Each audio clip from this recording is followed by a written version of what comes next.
అను, ఆఫీస్కి వెళ్ళొస్తాను. ఏమైంది? మీ అమ్మ వాళ్ళు గుర్తుకొస్తున్నారా?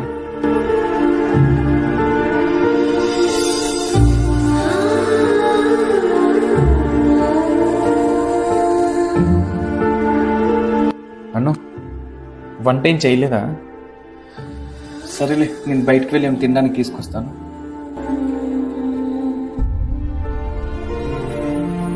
అను, అను,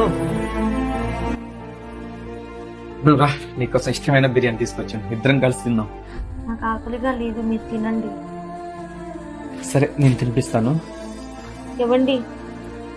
ఏంటను? ఇంకొక విషయం చెప్పాలండి. ఏంటి? నేను పెళ్లికి ముందు ఒకరిని ఇష్టపడ్డానండి, కానీ తను నన్ను మోసం చేశాడండి. ఇప్పుడు నేను మీతో ఉన్న నాకు తనే గుర్తొస్తున్నాడండి. చూడను, కన్నీళ్లు చాలా విలువైనది. ఈ కన్నీళ్లు విలువైన వాళ్ళ కోసమే పెట్టాలి. నిన్ను కాదని వెళ్ళిపోయిన వాడి కోసం నీ విలువైన కన్నీళ్లు వృధా చేయకు. చూడు, జరిగిపోయిన దాని గురించి ఆలోచించి బాధపడు, జరగాల్సిన దాని గురించి ఆలోచించు. అప్పుడే నీ జీవితం చాలా బాగుంటుంది, నీకు నచ్చినట్టు ఉంటుంది. సరేనా?